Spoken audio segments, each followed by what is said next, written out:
Bienvenidos a este webinar, el quinto webinar de Matilda Hablemos. Para los que se están conectando hasta ahora, bienvenidos. Hoy vamos a hablar de todo el tema de la reforma laboral y el salario mínimo, cómo ajustar esta operación sin comprometer la sostenibilidad de la organización.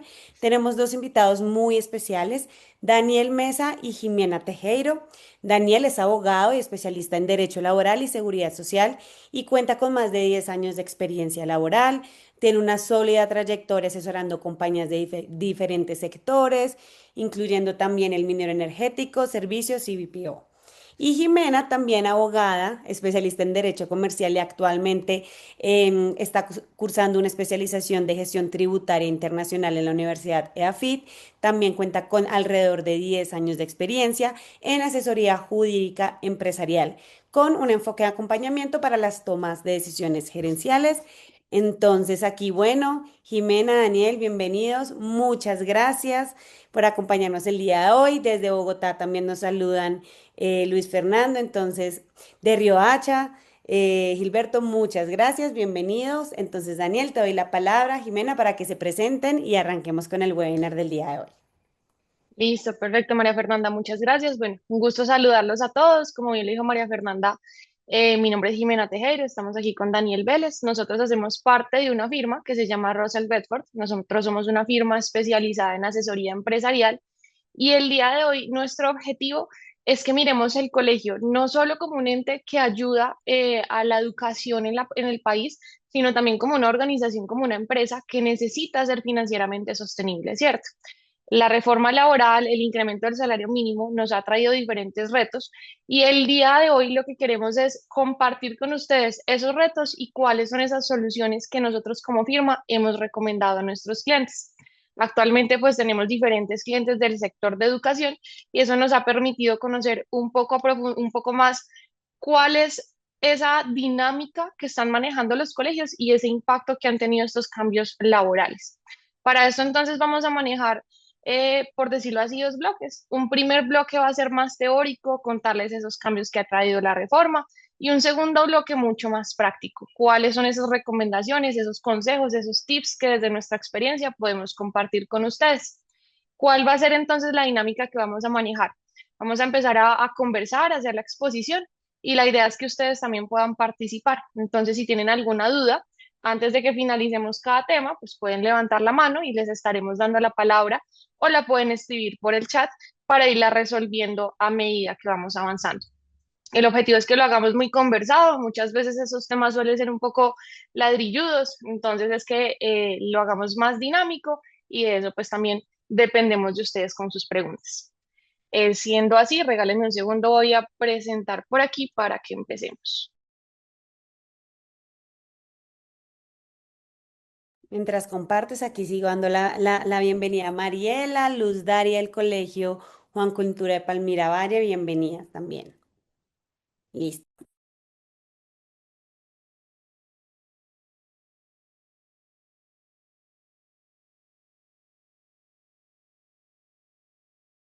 Creo que nos está proyectando. Dame un segundo, te ayudo. Gracias.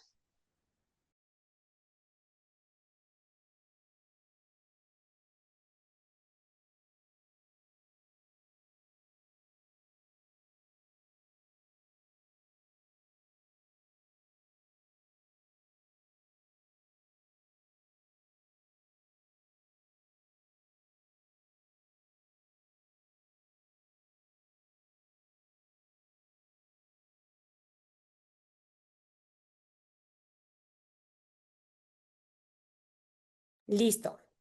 ¿Ya la ven? Sí. Perfecto, perfecto. Ahora me presento. Yo soy Daniel, yo soy, como lo expusieron en un momento, yo soy abogado. Yo soy especialista en temas de derecho laboral y seguridad social. Eh, ¿Por qué hacemos esta breve introducción de quiénes somos? Y es para que entiendan qué es lo que hacemos hoy, ¿cierto? Que hoy, tanto Jimena como yo somos consultores de una empresa que se llama Russell Bedford, donde se nos genera esta invitación que es bastante interesante. ¿Por qué? Porque webinars en el tema laboral hay múltiples, pero a veces este acercamiento es un diferencial, ¿cierto? Como esta conversación de saber en qué estamos, saber en lo que tanto Jimena como yo hemos aplicado en alguno de nuestros clientes. Creo que me están escuchando. ¿Me escuchas mejor? Ahí ya. Perfecto, perfecto. Entonces, la idea de hoy es, como lo expuso Jimena, y es traer a la colación lo que conocemos de los cambios normativos en el derecho laboral, que esto es muy cambiante. Lo que uno siempre dice, hoy tenemos una norma, puede que mañana ya no exista, puede que ya se modifique. No, Creo, qué pena, Mariela, creo que eres tú porque nosotros estamos escuchando bien. No sé si hay alguien más que no esté escuchando. Nos escribe por el chat, por favor.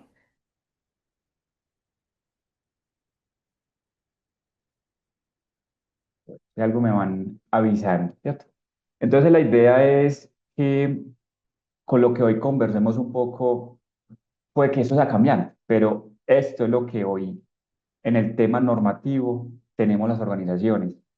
Y tenemos las organizaciones desde la publicación, desde la socialización de una reforma laboral del año pasado, que si bien se expidió allá por el 25 de junio, hoy se sigue ejecutando, hoy se siguen modificando artículos, hoy se siguen modificando temas de nómina como el recargo, ejemplo festivo o, o dominical, donde veníamos anteriormente de un recargo, ejemplo, dominical de un pago un 75% a modo de recargo. Sin embargo, a la fecha entendemos que debemos reconocer a los trabajadores un 80%, pero entender que próximamente, a partir del 1 de julio, ya cambiamos a un 90%. Entonces, ese es un ejemplo en el cual esto es muy cambiante. La reforma está, pero la estamos aplicando todavía en muchas organizaciones porque las fechas límites se vienen ejecutando en particular cada mes o cada particular, ¿cierto? Entonces, aquí es donde queríamos traer a colación el primer punto y es en qué estamos. Y posteriormente, a través también de preguntas y demás, desde nuestra experiencia, cómo podemos fortalecer a las organizaciones en cómo mejorar el tema financiero, qué medidas hemos tomado con nuestros clientes para generar una mayor eficiencia y un mejor cumplimiento normativo. Entonces puede que esto, el día de mañana, lo que hoy hablemos, puede que ya no existe, porque salga otra norma o salga la Corte Constitucional y diga, esta norma es inconstitucional, es un ejemplo, ¿cierto? Como sucedió con el decreto del salario mínimo del año 2025, que lo vamos a ir conversando en el transcurso de este espacio. Como primer aspecto, en cuanto a la reforma laboral, es importante tengamos en cuenta que hay varios pilares, que hay unos cambios principales bajo el esquema de la reforma laboral. En uno que toca mucho el ítem de ustedes en los colegios, y es esas licencias remuneradas. ¿Qué pasaba antes con muchos padres? Y era, yo necesito autorización de la empresa para que me conceda ese espacio de ir a las instalaciones de la empresa para hablar con el profesor, para recibir las notas, etcétera, etcétera, etcétera. No existía como tal una ley o un permiso establecido en la normatividad legal que te estableciera, hey, tienes autorizado, tienes un permiso para acudir a recoger las notas de tu hijo. Entonces, esto ya es algo novedoso, esto ya es algo obligatorio. Y que me pasaba la semana pasada con alguien del equipo, donde me decía, se solía mandar o al papá o a la mamá por las notas de sus hijos. Ya las instituciones, los colegios, conociendo esta norma, están diciendo, tiene que venir tanto el papá como la mamá. Y la empresa tiene que conceder el permiso. Entonces, ese ha sido un proceso de adaptación para muchas organizaciones porque es algo que tenemos que conceder y ustedes como instituciones educativas tienen que tener como esas estrategias porque estamos lastimosamente en algunas situaciones, en algunos trabajadores donde quieren muchas veces perder eh, mejor dicho, quieren ausentarse de sus labores y buscan cualquier excusa, ¿cierto?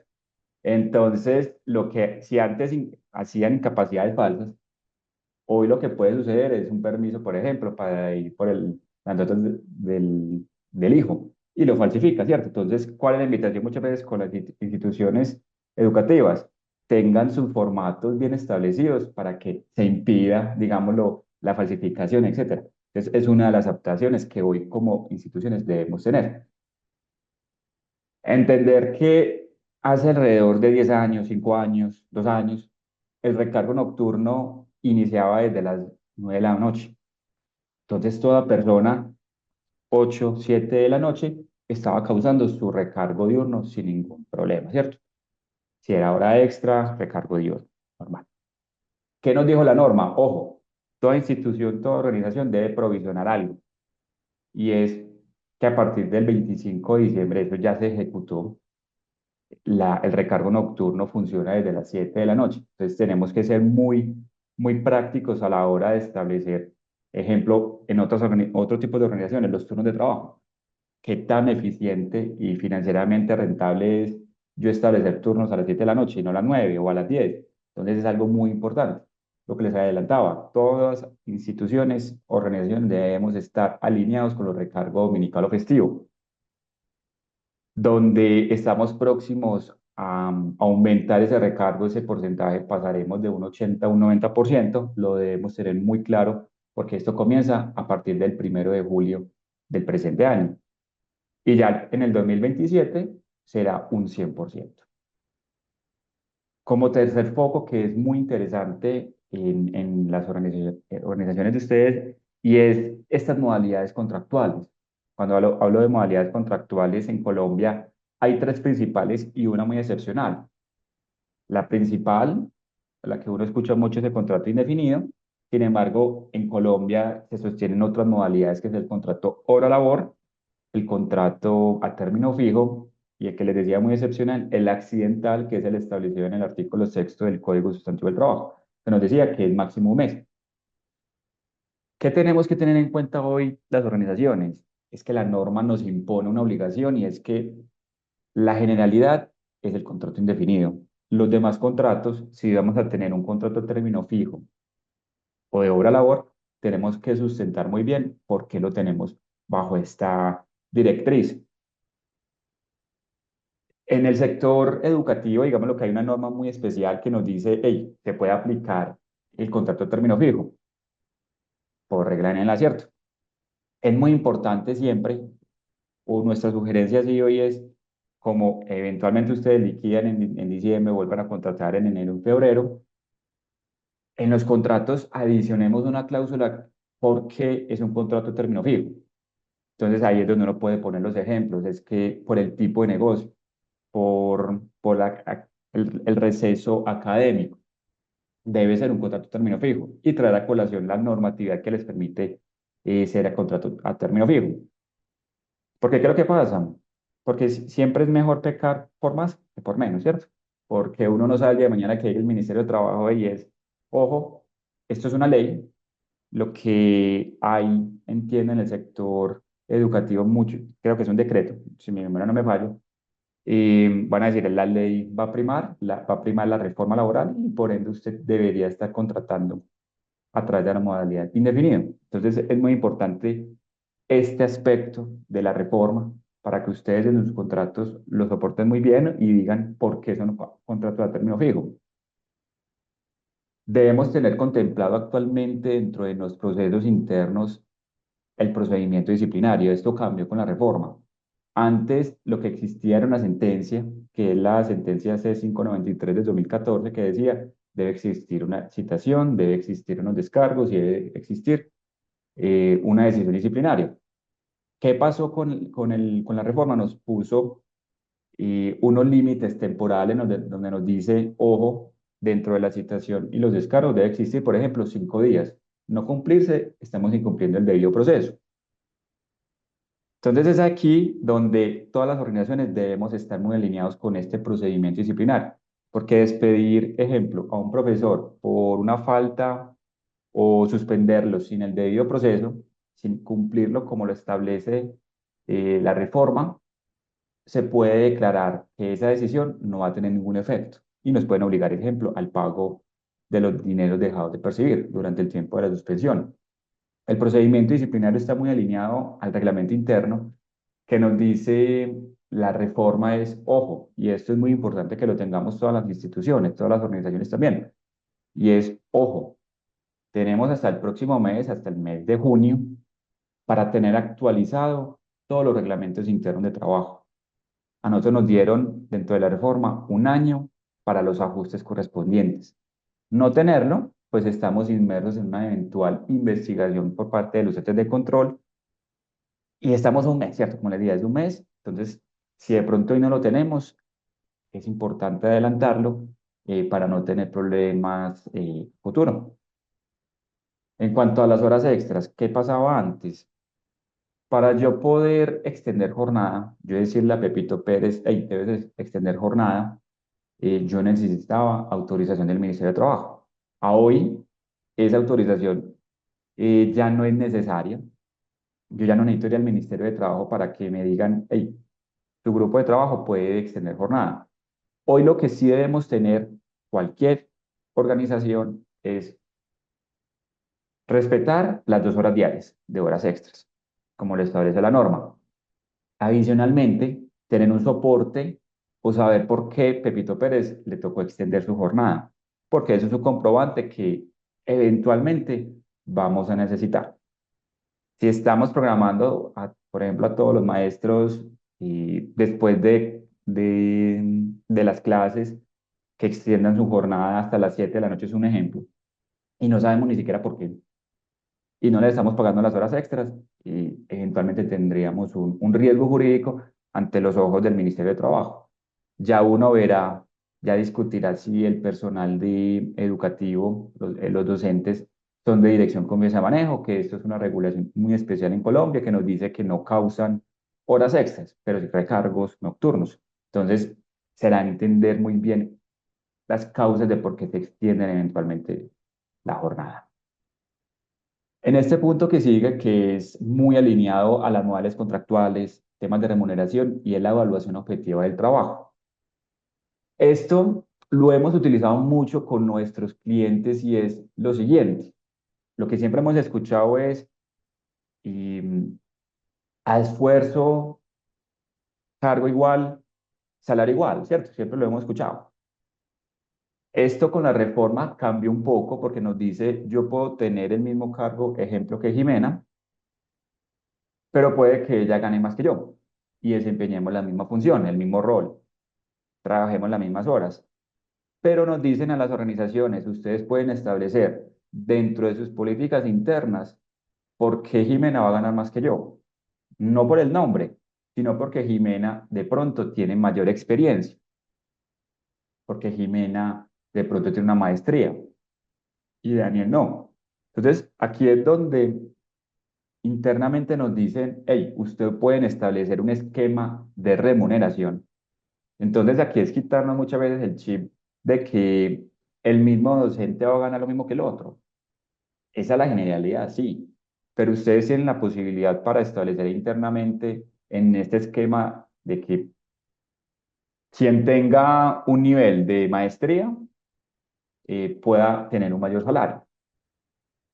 Entonces, son ejemplos que son muy importantes tener en cuenta, que también advierto, yo no puedo decir claramente, suena muy obvio, pero no falta, no falta otra organización que diga que los hombres ganan más que las mujeres, ¿cierto? Claramente eso no es posible, tienen que ser criterios objetivos.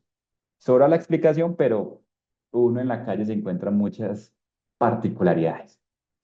Bueno, desde aquí entonces, en estos puntos, como para darle una mirada como gerencial, ¿cierto? Como bueno, esto es todos los esto es parte de los cambios que nos ha traído la reforma, y ahorita vamos con la otra parte de los cambios, pero entonces gerencialmente esto cómo me afecta. Desde ahí contarles que el tema laboral trae un principio que es prima la realidad sobre las formas, ¿cierto? ¿Eso qué quiere decir?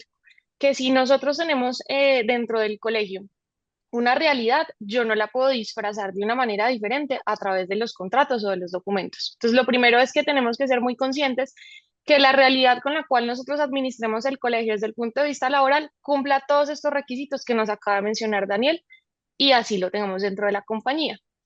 Ahora, cuando hablamos de temas laborales, tenemos que gestionar dos riesgos principales: el riesgo de demanda de un empleado y segundo, el riesgo de sanción por parte de una entidad, como puede ser el Ministerio del Trabajo. ¿Cómo gestionamos estos riesgos? Y es, todo esto que venimos conversando tiene que estar sustentado en algún documento o materializado en alguna prueba. Por ejemplo, si nosotros tenemos unos criterios objetivos para tener diferenciaciones en los salarios, ¿cierto? X o Y motivo, pero yo no lo tengo delimitado en una política, pues no tengo cómo demostrarle a la entidad cuando venga, por ejemplo, al Ministerio del Trabajo en caso de que haya una queja, no tengo cómo demostrarle que efectivamente eso es así. Entonces, desde ahí nuestra primera recomendación desde el punto de vista gerencial es todas estas políticas que impliquen una diferenciación salarial o digamos el reglamento interno de trabajo, el procedimiento disciplinario, incluso los contratos cuando definamos que es a término fijo y no han definido, lo tengamos todo sustentado en documentos que nos permitan demostrar esa situación particular que nosotros tenemos como compañía. La reforma laboral nos abrió diferentes puertas. Muchas veces interpretamos la reforma como algo negativo, pero es importante también ver esas puertas que nos abrió la reforma para poder hacer esos, digamos, esos esquives, por decirlo así, a la norma, pero que estén dentro del marco de la ley. Entonces, si tenemos algunos criterios diferenciadores salariales, lo tengamos en una política de remuneración o lo tengamos en las estructuras de los cargos, en la estructura organizacional, el reglamento interno de trabajo lo tengamos muy bien estructurado. Y esa es como básicamente la recomendación hasta este punto, ¿cierto? No solamente cumplamos la norma, sino que utilicemos los documentos apropiados para demostrar que la estamos cumpliendo. María Fernanda, cuéntanos. Listo. Jimena, es que tenemos una pregunta de Laura Orjuela. Ella te la voy a leer. A ver, entonces, si no le damos la palabra a ella para que abra su micrófono y nos cuente. En los casos que la jornada laboral no se complete semanalmente y se programe jornada de capacitación, ese día de la jornada de capacitación se va a exceder las 8 horas laborales, es decir, jornada laboral más capacitación, 10 horas. ¿Se debería hacer algún documento que sustente el no pago de esas horas extra? Aquí es donde podemos utilizar un término que es muy bueno que lo tengamos en todos los contratos y es la jornada flexible. ¿Cuál es la jornada flexible? Es que no es, si bien estamos delimitados, ejemplo, en unas 44 horas semanales, supongamos, no quiere decir que porque hoy hice 6 horas y mañana hago 8 y después hago 9, estoy incumpliendo algo del contrato o de la reforma. Eso es algo que nos permite y este esquema flexible, reitero, del pago de horas, y es que yo puedo distribuir la jornada como yo quiera, ¿cierto? Respetando pues unos mínimos. Yo no puedo decir, Jimena, trabajé 20 horas, mañana no trabaje, pasado mañana sí, ¿cierto? Tengo que tener una delimitación que hoy podríamos decir máximo 9,6 en estimación que lo contempla pues la disminución gradual de la jornada. Entonces, no hay problema, se puede hacer bajo ese esquema. Caso distinto es, ya completamos las 44 horas y yo le dije, Jimena, vamos a hacer un proceso de capacitación que va a durar 8 horas. Venga el sábado a trabajar, supongamos. Ahí es donde yo debería estar pagando ese recargo porque me estoy excediendo de las 44 horas, eh, donde ya no está cubierto dentro del esquema remuneratorio de la semana, tendría que pagar este, digámoslo, excedente. No sé Y si fuimos ahí, claros. y ahí, como decía Daniel, importante, si vamos a manejar esa jornada flexible, que lo tengamos dentro del contrato laboral, ¿cierto? Nuevamente, tener la prueba de que fue aprobado por el empleado, que no fue una mera imposición de nosotros como empleadores, entonces lo tenemos que tener ahí. Y mucho cuidado no pasarnos de las 44 horas, ya en julio empezaríamos con las 42.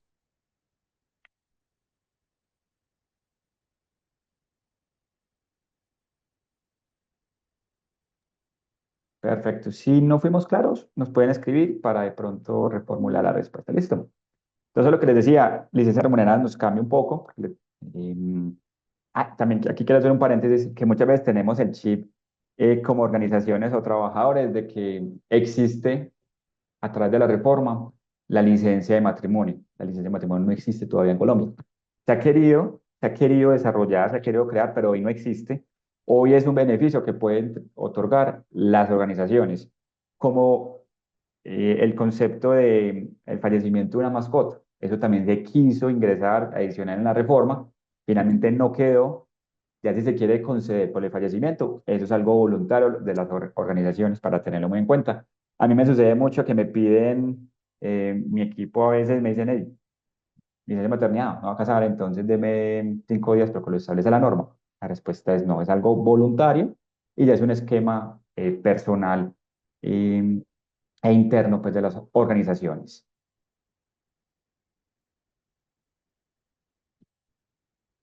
Entramos a un tema muy importante que nos trajo la reforma y que siempre, este año 2026 ha sido de muchas noticias con respecto a los contratos de aprendizaje.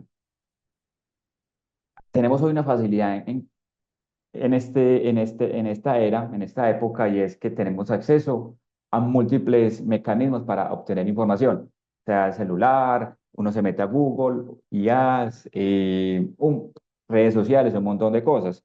Entonces, de pronto alguien habrá visto donde las personas del SENA están un poquito sorprendidas porque a partir de la reforma se disminuyó la contratación de aprendices cuando la reforma lo que quería era aumentar la contratación, lo que hizo fue algo contrario. Pero ustedes dirán, o de pronto ya conocerán, ¿por qué? Porque básicamente lo que nos dijo la reforma y es, ojo, lo que usted antes tenía o antes reconocía en un contrato productivo, usted reconocía un 75% sin prestaciones sociales. A hoy, nos dice la reforma, usted tiene que pagar prestaciones sociales, primero. Segundo, usted tiene que pagar el 100%. Entonces, eso nos eleva un poco el rango financiero de las organizaciones. Segundo, si es una etapa lectiva. Antes yo reconocía un 50%. En etapa lectiva son aquellas personas que están todavía estudiando, están en el SENA, por ejemplo, no prestan ningún servicio a ninguna organización. Antes les pagábamos nada más un 50% y aportábamos a EPS. Hoy tenemos que pagar un 75% del salario mínimo, aportar a la EPS. Pero nos crearon otra obligación adicional y es la RL, que yo discrepo mucho porque ¿qué riesgo estamos cubriendo a alguien que está en una institución, que la institución debería estar cubierta por algún tipo de seguro, pero es algo que nos impone algo adicional a las organizaciones? Entonces, ¿qué es lo que estamos haciendo hoy como organización en la mayoría? Y es pagar monetización. Si bien es más costoso que en periodos anteriores, en esta ocasión estamos diciendo que se paga 1,5 salarios mínimos por cada aprendiz dejado de contratar.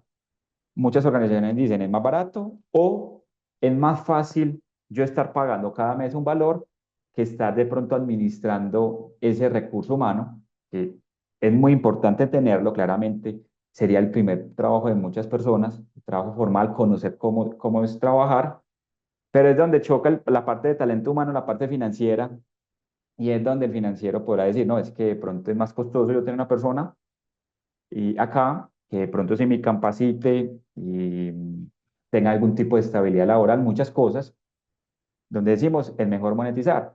La persona de talento humano podrá decir, no, es mejor tenerlo, porque sí, hay que darle la oportunidad al estudiante para que se desempeñe en un nuevo rol, ¿cierto? Ya en una vía laboral oficial.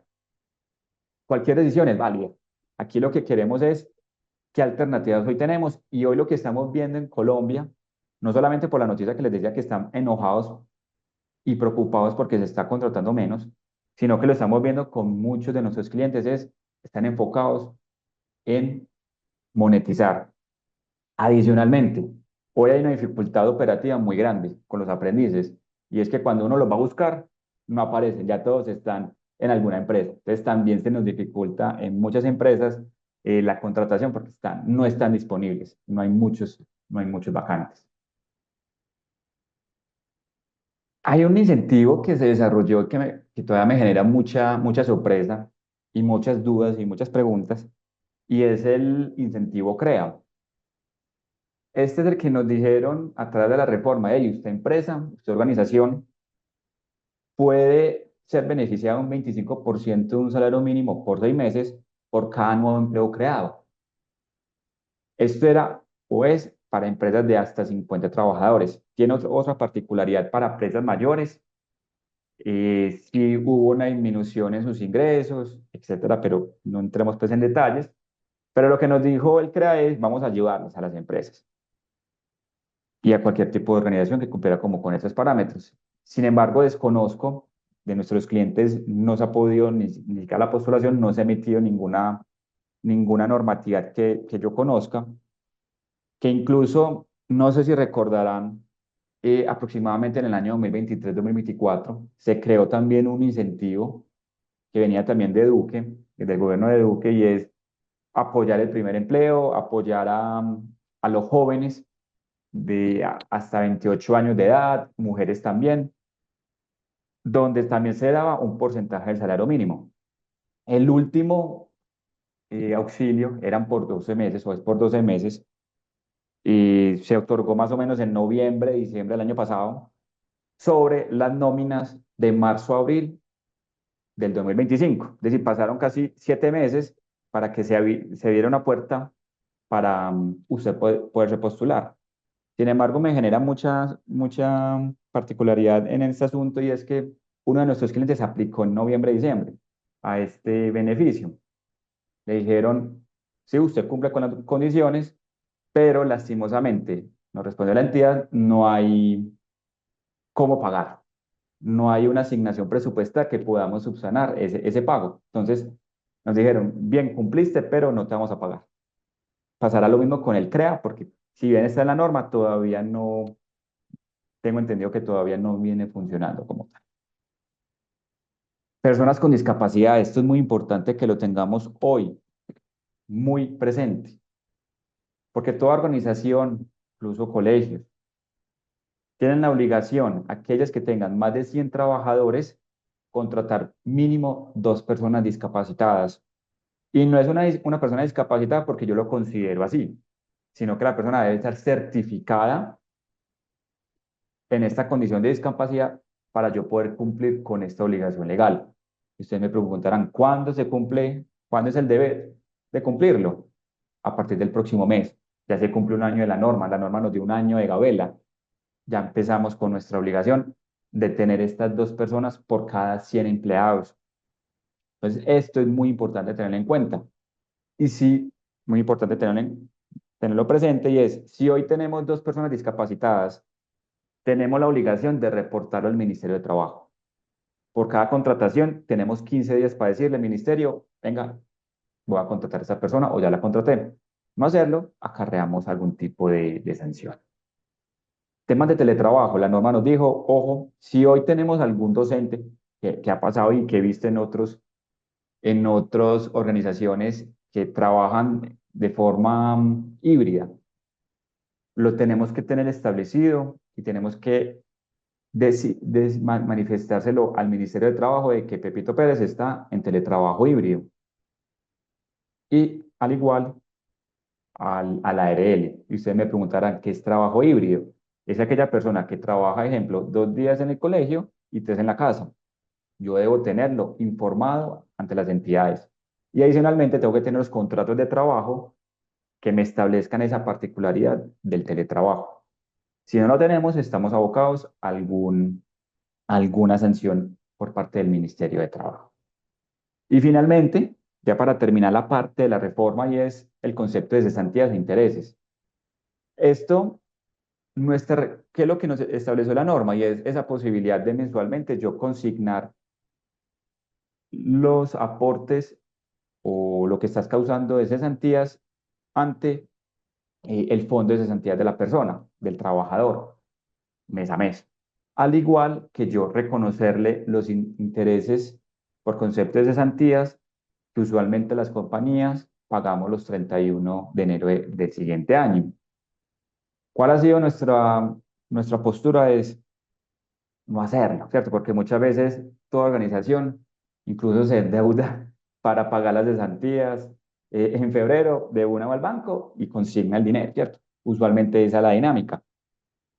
Si bien hace provisiones, muchas veces ese dinero lo destina para otros ítems que son esenciales de las organizaciones. Entonces, que se puede hacer, sí, pero siempre nuestra postura ha sido, hey, la norma nos permitió acordarlo con el trabajador, a mí no me pueden imponer el pago o la consignación mensual de las cesantías. Entonces, mantenerlo así. De pronto ustedes me dirán, nos ha funcionado consignarlo mensual. Maravilloso. Pero sí hemos visto que la mayoría de organizaciones no lo están haciendo por un tema netamente pues, financiero. Bueno, desde ahí entonces, puntos importantes. Cesantía de intereses a las cesantías, como lo decía Daniel, es entremos a analizar si un empleado nos pide que le paguemos las cesantías mensualmente, ¿cierto? ¿Qué tanto nos conviene desde el flujo de caja? ¿Vale la pena? ¿No vale la pena que lo hagamos? Eso contrastémoslo con qué tanto, digamos, bienestar vamos a generar o qué tanto buen clima laboral vamos a generar dentro del colegio.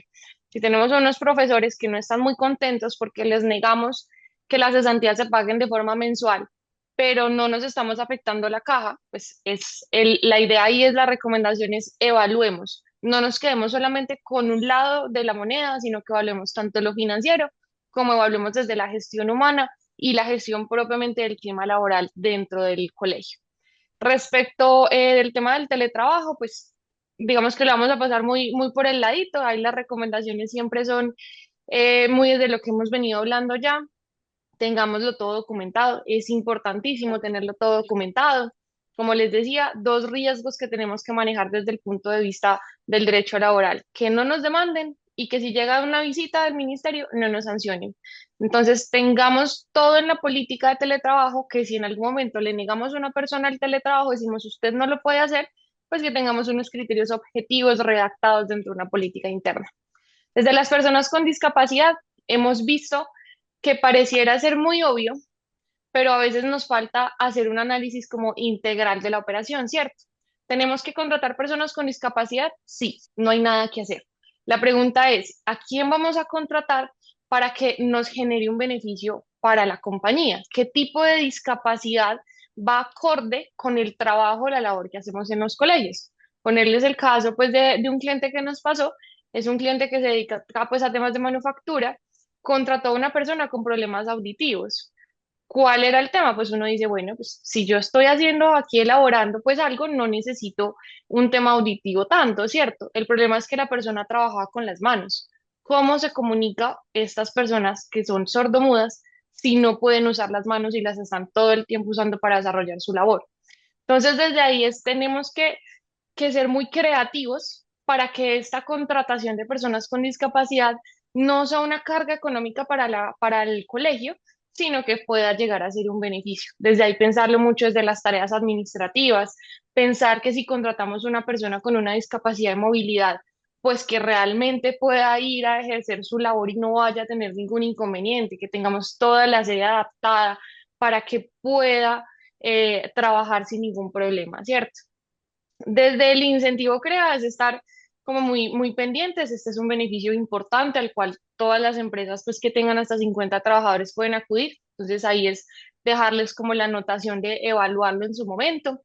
Y respecto a las licencias remuneradas, misma recomendación que hemos hablado, tengámoslas en una política, tengámoslas documentadas, que si en algún momento tenemos que negar una licencia remunerada, que tengamos ya todo el procedimiento claro, que tengamos un soporte dentro del colegio, dentro de las políticas internas del colegio, para que no tengamos ningún inconveniente a futuro por una queja o algún tipo de demanda pues de los empleados.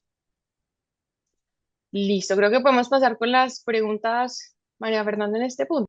Sí, perfecto. Tenemos cuatro preguntas, entonces las voy a ir leyendo. Dice Victoria, por favor, un ejemplo claro y específico de qué cláusula poner para hacer los contratos a término fijo inferior a un año. No sé si de pronto es al final la puedan enviar o puedan contar aquí rápidamente, digamos que la respuesta. Sí. Y dime. No, qué pena, dale. Listo, esa es la primera. Hay otra que dice, ¿me podrían aclarar cómo se aplica la moneda, la monetización? monetización parcial proporcional. El tema de los contratos fijos es para los profesores y la seguridad social para los profesores, creo que están diciendo aquí en el chat. ¿Y cuándo es lo recomendado pedir esos permisos de citas médicas, temas escolares, etcétera? Bueno, no, lo primero en cuanto a la cláusula del contrato término fijo, uno normalmente lo que dice, este contrato es por 10 meses, por 8 meses, por 6 meses, etcétera. Y para dar la claridad en la cual uno dice, hey, ¿por qué es a término fijo? ¿O por qué tiene esa modalidad? Uno usualmente, ¿qué es lo que dice? Parágrafo. Es claro para las partes que se ha optado por esta modalidad contractual debido a que las particularidades esenciales del negocio, en este caso, educación, Ujú, y se establece que el mismo configura, uno podrá hablar muchas cosas, pero uno poniendo como el parágrafo diciendo, venga, por el tipo de negocio, por el tipo de actividad económica, le es aplicable esta particularidad del término fijo, donde, como no recuerdo muy bien la norma, donde se trae a colación en el mismo parágrafo eh, la normatividad de los maestros que establece que puede ser a término fijo. Entonces uno dice actividad económica y se refuerza con traer a colación la ley, que no recuerdo, reitero, la norma, que lo permite ser a término fijo. Entonces ya con esa claridad sencilla, porque uno podrá redactarla pues muy bien, pero esa es como la idea que quisiera como transmitirles en este mensaje.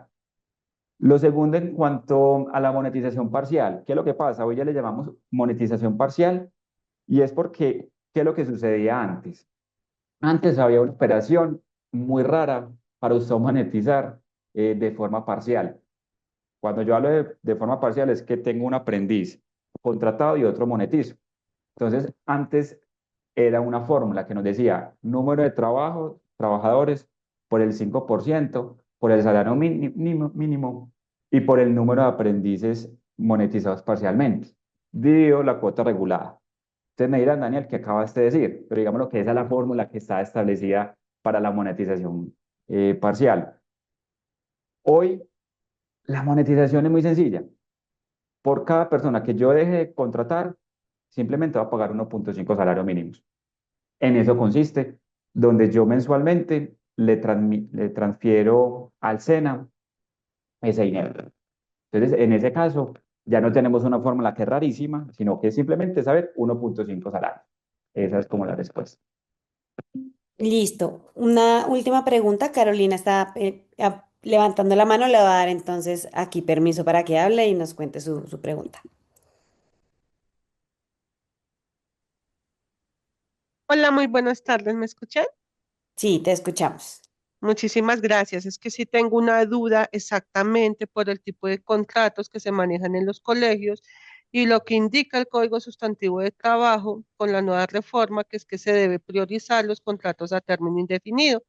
Incluso el tema educativo para los colegios en el Código Sustantivo indica que efectivamente a ellos se les debe pagar la seguridad social completa independientemente de que no se elabore el semestre completo o el año completo según calendario académico.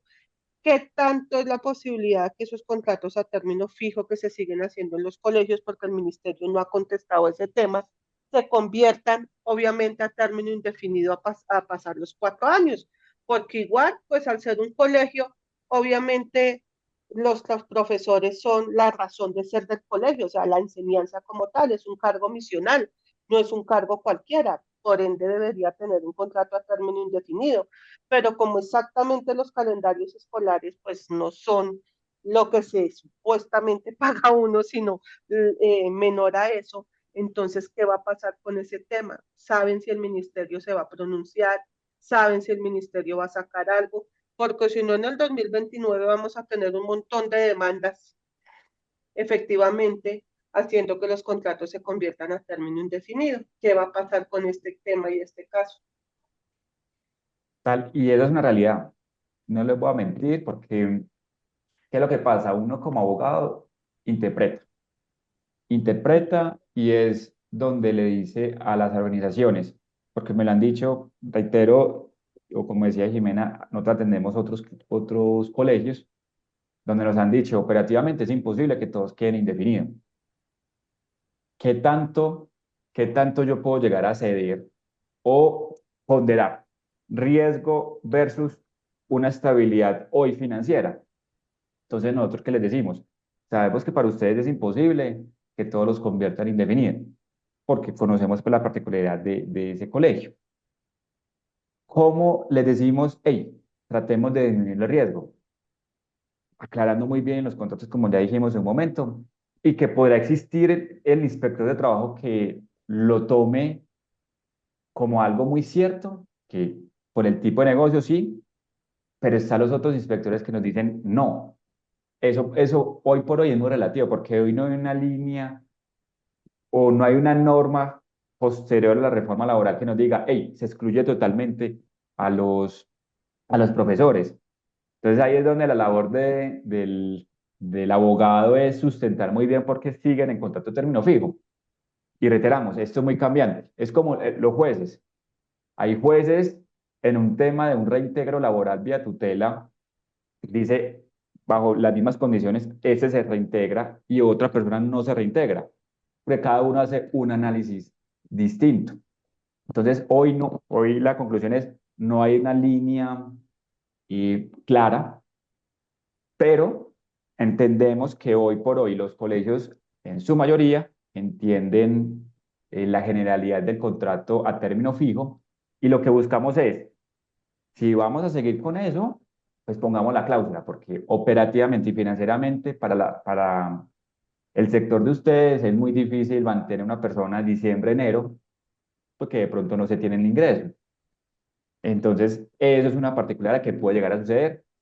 Esto es muy cambiante porque estamos hoy por hoy en un gobierno con sus particularidades, el día de mañana en otro gobierno de otra vertiente ideológica, sea un poco más lapso. Y cuando son lapsos, le dicen al ministerio, tienen que ser un poco más tranquilos en sus decisiones. Entonces, esto, lastimosamente, la respuesta que uno ve muchas veces en la calle de los abogados es depende. Y la respuesta que les debemos es depende. Ojalá todos fueran indefinidos. Pero lo que le estamos diciendo es, si se va a mantener a término fijo, estructuremos muy bien ese parágrafo que les decía, porque es a término fijo. Ya será el inspector que me puede decir sí o no, ¿cierto? Claramente. Y desde ahí estabas preguntando también el cuándo, cuándo tendremos una respuesta concreta, cuándo el ministerio nos va a decir. Y la respuesta que te tenemos para ahí es, para que tengamos una respuesta en firme, va a pasar mucho tiempo. ¿Por qué? Porque el ministerio emite las resoluciones a través de las cuales puede ir regulando el tema, ¿cierto? Pero son los jueces los llamados a interpretar las normas y los que resuelven caso a caso. Y como les decía Daniel, tenemos jueces que en un lado responden una cosa y en el otro lado, bajo la misma circunstancia, responden otra. O sea, que hasta que no tengamos una sentencia, una SU, que son de unificación de la Corte Constitucional, o hasta que no tengamos una sentencia emitida por la Corte Suprema de Justicia, pues seguiremos en digamos, como en estas arenas movedizas, en las cuales lo que nos toca hacer es muy estratégicos desde los documentos con los cuales tenemos que contar en caso de una demanda, en caso de que el ministerio venga. Al final, en estos puntos, todo se vuelve 100% probatorio y está es en los colegios cómo gestionan este riesgo al cual estamos enfrentados, porque en el momento hoy no tenemos ninguna respuesta y va a pasar mucho tiempo de aquí hasta que lleguemos a tener una. Total, y que incluso creo que lo ponían en el chat la norma, el artículo 101 que nos dice el artículo 101 del código, venga, se entiende que son a un año, entonces uno podrá sustentar. Y que a mí me sancione el ministerio, uno puede recurrir a otras vías judiciales alegando de que no se cumplió, me están afectando mi derecho legal que nos dice, puede ir a término fijo. Entonces es un tema a discutir, es muy interesante, pero lo que le estamos viendo es como esas maneras de pronto tener mayor fuerza si seguimos con el contrato a término fijo.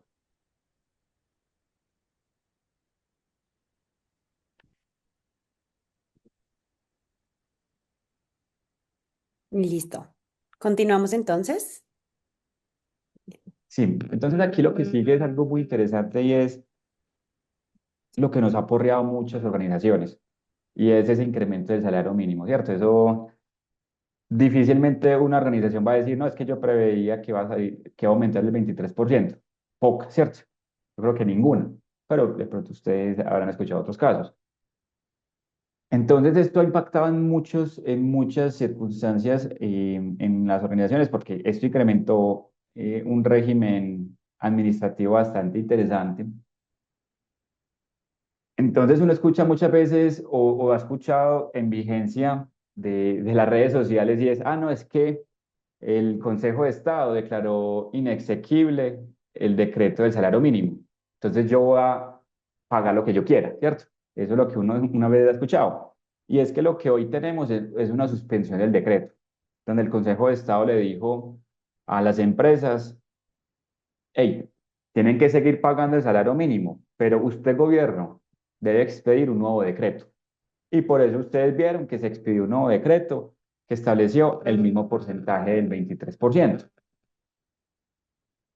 Es acá donde tenemos varios escenarios. El primero es, ¿qué pasa si el Consejo de Estado ratifica durante el 2026 la inexequibilidad del decreto? Es decir, que deja de existir. Lo que sucederá es que el Consejo de Estado le dirá, gobierno, usted tiene que expedir inmediatamente otro decreto que fije un salario mínimo inferior que comenzará a regular inmediatamente a las empresas.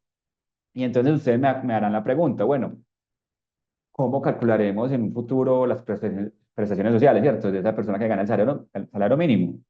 La respuesta será un depende, como lo establezca pues el Consejo de Estado. Pero podrá ser, en el primer semestre, como pagamos sobre 1.750.000, esa será mi base para ese semestre. Para el segundo semestre será la nueva base del nuevo salario. Entonces, uno tiene que ver desde la parte financiera un escenario conservador donde el Consejo de Estado diga, hey, va a haber un cambio. Otros dirán, es mejor no enfrascarse en esperar que se caiga ese decreto, sino proyectarnos para el 2026 full, que vamos a pagarle el 1.750.000. No hay problema. O tenemos el otro escenario que es, se declaró inexequible, se emite un nuevo decreto, y con ese decreto las empresas pueden decir si se acogen o no, pueden disminuir los salarios o no, eventualmente. Pero eso afectará un tema de talento humano. La persona dirá, no, es que yo venía ganando 1.750.000, usted empresa ya me está pagando 1.600.000. Ya es el choque financiero versus el concepto del talento humano y en esa situación. Lo que estamos planteando son supuestos, porque no sabemos ni siquiera si el Consejo de Estado a final de año se va a pronunciar. Yo hice de la postura que sí, que entre agosto y septiembre va a haber un pronunciamiento. Para mí el pronunciamiento va a ser de que se va a ratificar el 23%. Pero estamos en Colombia, cualquier cosa puede pasar, ya pasó, ya pasaría época de elecciones, entonces ya no sería una decisión política, sino una decisión jurídica. Entonces, siempre tenemos que estar muy atentos de lo que está pasando con este salario mínimo. De ahí, yo creo, Dani, que importante, como nos estaban diciendo por acá, que nos quedan 10 minuticos máximo ya para tratar los temas. Entonces, yo creo que empecemos a pasar como los puntos y ya si al final nos queda un espaciocito, respondemos preguntas. Perfecto. Entonces, lo que les decía, lo primero es, hey, ajustemos los contratos laborales. Lo que estábamos hablando es, si mi operación lo permite, si mi organización, si la institución educativa y permite tener contrato de término indefinido y dejar a un lado de que un ministerio de trabajo interprete algo contrario o un juez, pues hagámoslo, ¿cierto? Pero entender que esto nos genera algo financiero bastante fuerte, porque vamos a estar pagando prestaciones sociales hasta el 31 de diciembre para el año siguiente, etcétera, etcétera. Estar pagando seguridad social, ¿cierto? Los 360 días. Muy bacano, muy chévere que lo hagamos, pero si financieramente no nos da, por las particularidades, ajustar esos contratos laborales. Es muy importante el concepto de los recargos y los turnos de trabajo.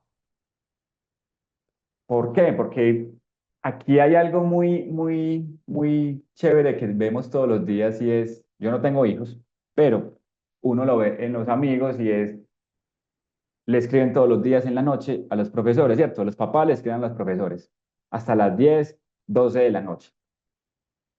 Estoy seguro que en la generalidad no le pagamos ese tiempo a los profesores, ¿cierto? Porque decimos, son de dirección con ese manejo, hace parte de su labor.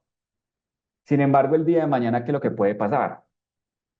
Y es, ojo, ustedes líderes, ustedes planta directiva de las instituciones, no están garantizando algo que es la desconexión laboral.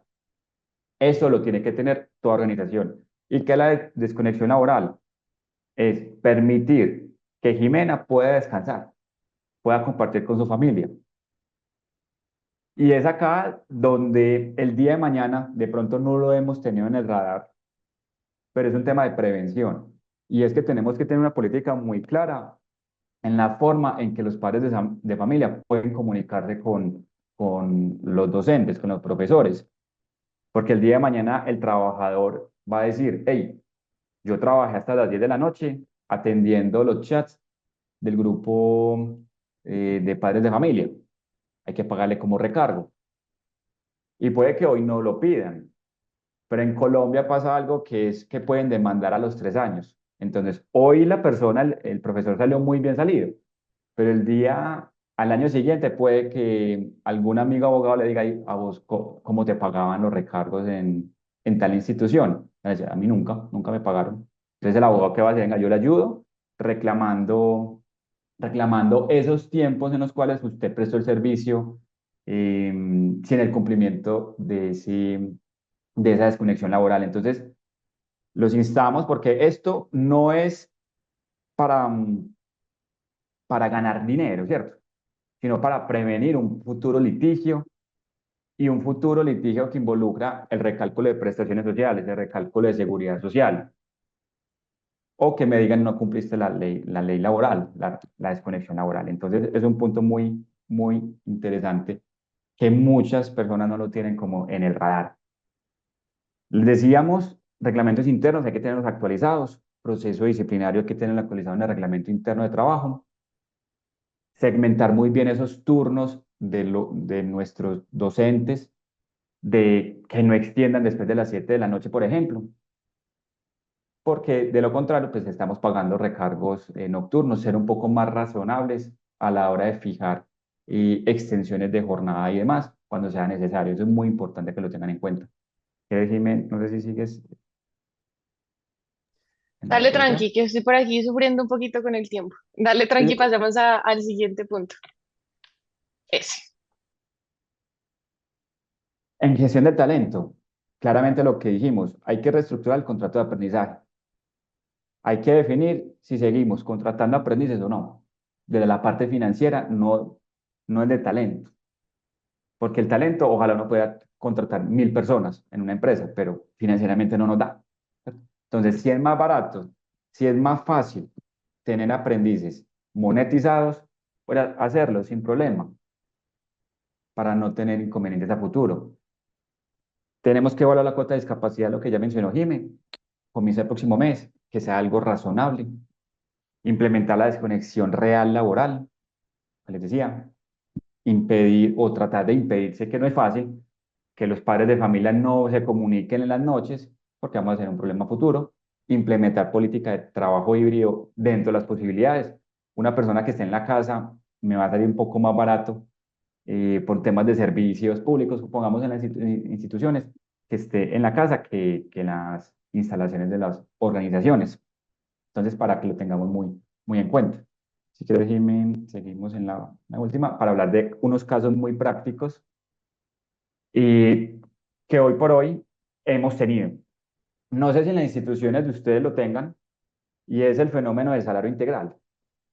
El salario integral es para aquellas personas que ganan hasta 13 salarios mínimos y es donde esto, año 2025, pagábamos aproximadamente 18 millones de pesos.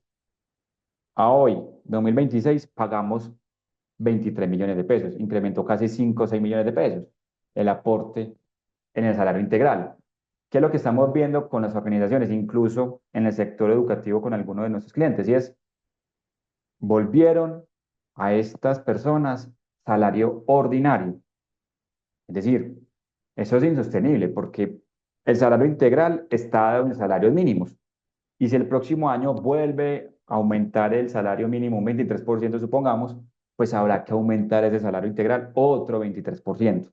Entonces lo que estamos diciendo es, eso es insostenible a futuro, convirtamos, volvamos a esas personas en salario ordinario, ser razonables, ser que es mejor fijar un valor con los mismos trabajadores y que quede por escrito, porque la norma sí nos exige que cuando yo cambio de salarios, de modalidades, que quede por escrito. Porque reiteramos, esto es insostenible y el día de mañana va a quedar un salario integral en 27, 28 millones, que es bastante oneroso, donde podemos fijar un valor ordinario en 19, 20 millones de pesos y demás. El segundo punto es el concepto de desnaturalizar el salario. ¿Qué quiere decir eso? Que le hemos dicho a los clientes. La norma, el artículo 128 del Código Sustantivo nos permite fijar con Jimena un salario, ejemplo, 80%, vas a ganar 2 millones de pesos y al 20% como conceptos no salariales, que la norma dice, puede ser un concepto de alimentación, habitación, vivienda, muchos conceptos conectividad, muchos conceptos que yo puedo decirle, Jimena, yo te voy a pagar como salario ahorita 1 millón de pesos, lo otro te lo voy a pagar como un concepto no salarial. Sobre el concepto salario, yo aporto seguridad social, aporto a prestaciones sociales. Sobre el concepto no salarial, no aporto ni a prestaciones ni a seguridad social, ¿cierto? Entonces, eso es algo siempre a considerar. Y cuando hablábamos de que la reforma trajo un concepto de establecer políticas de estructuración salarial, ustedes pueden establecer eso, pueden establecer de que van a haber conceptos no salariales. Lo que aquí están diciendo, sí, el artículo 30 es muy importante de la ley 1393, no puede exceder ese 40% lo no salarial de la remuneración. Si excede, ese excedente se aporta a seguridad social, pensión, salud y ARL, pero no a parafiscales ni a prestaciones sociales. Y para aplicarse correctamente, debe establecerse contractualmente ese concepto, donde yo le voy a decir mensualmente, Jimena, tú vas a pagar auxilio de conectividad por 100.000 pesos o auxilio de alimentación por 200.000 pesos. Y así las organizaciones bajan sus cargas de aportes a seguridad social, prestaciones sociales, y eso ha sido bastante interesante que hemos venido aplicando con cada uno de nuestros clientes.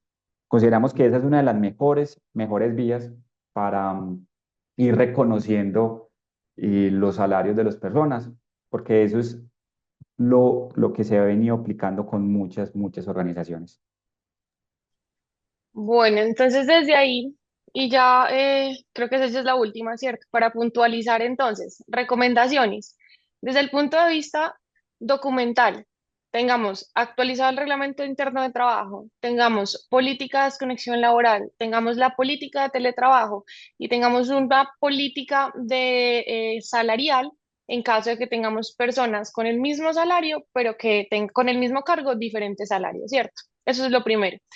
Segundo, modifiquemos los contratos laborales. Si tenemos contrato a término fijo, pues que nos quede muy claro por qué es a término fijo y por qué no es a término indefinido, sabiendo que ahí estamos mitigando más no evitando un riesgo. El siguiente punto es desde el punto de vista financiero. Revisemos hora dominical, horas extras, hora nocturna. Revisemos desalarización, que es un factor muy importante, y proyectemos para el próximo año cómo vamos a hacer en caso de que haya un incremento salarial similar al de este año, considerando pues ya lo que nos venía comentando Daniel. Esas son como las grandes recomendaciones, ¿cierto?, que les traemos hoy. No se nos olvide que lo importante acá es que gestionemos el riesgo de evitar que nos demanden y evitar sanciones por parte de las entidades. Aquí tienen pues el QR de nosotros. Si quieren seguir conversando con nosotros, nos pueden escribir en este QR.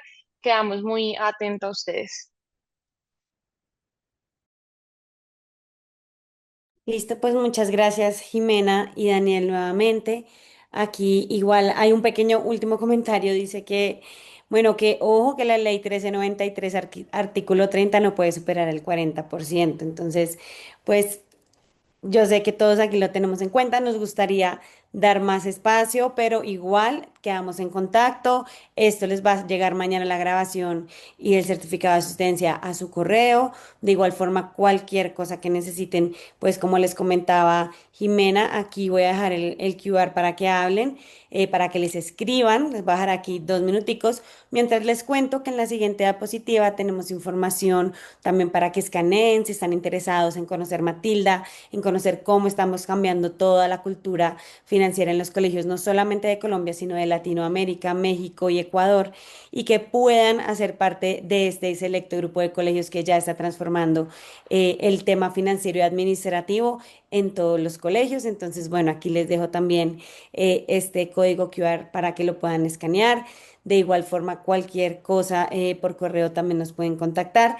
Y en este registro también, si desean conocer más, pueden agendar una cita directamente con un asesor. Muchísimas gracias. Lo dejo aquí otros minuticos y no es más sino agradecerles a todos y a todas por estar hoy aquí acompañándonos nuevamente. Y listo, gracias Jimena y Daniel, nos despedimos. Muchas gracias. Que tengan una feliz tarde, resto de tarde para todos y todas. Que estén muy bien. Muchas gracias, María Fernanda, que estén muy bien. Hasta luego. Igualmente, hasta luego.